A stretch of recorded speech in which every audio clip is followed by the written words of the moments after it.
နောက်ထပ်ရခိုင်သတင်းတပုတ်အနေနဲ့ကတော့အာရခတက်တော်အေးသိမ့်ပိုက်ထားတဲ့ပဲခူးတိုင်းပတောင်မြို့နယ်ပကံကွေးကြီးရွာအနာက63လုံးပွိုင်ကုန်းကိုအောက်တိုဘာလ20ရက်နေ့ကစတင်က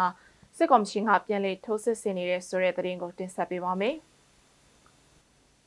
စစ်တပ်ရဲ့63လုံးပွိုင်ကုန်းကိုအောက်တိုဘာလ14ရက်နေ့မှာအာရခတက်တော်ကအပိသက်သိမ့်ပိုက်ခဲ့ပါတယ်။ပကံကွေးကြီးရွာတောင်ဘက်6ကီလိုမီတာအကွာအဝေးမှာတည်ရှိတဲ့63လုံးပွိုင်ကုန်းစခန်းဟာကပ္ပစ16အတွက်အရေးပါတဲ့ကာကင်းစခန်းတစ်ခုဖြစ်ပါတယ်။ဒါကြောင့်ကပ္ပစ16ရဲ့လုံခြုံရေးစိုးရိမ်စရာဖြစ်လာတာကြောင့်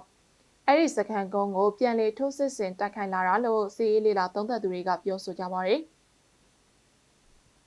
လက်ရှိမှာစစ်တပ်ရဲ့63လုံးပွိုင်ကုန်းကိုထိုးစစ်ဆင်နေတဲ့စစ်ကြောင်းတစ်ခုပဲလှုပ်ရှားမှုရှိနေပြီးတော့ညောင်ကျိုးကိုထိုးစစ်ဆင်နေတဲ့စစ်ကြောင်းစင်လန်စခန်းကစစ်ကြောင်းတို့ရဲ့လှုပ်ရှားမှုတွေကတော့အခုရက်ပိုင်းအတွင်းမှာညှိသက်နေတယ်လို့သိရပါတယ်။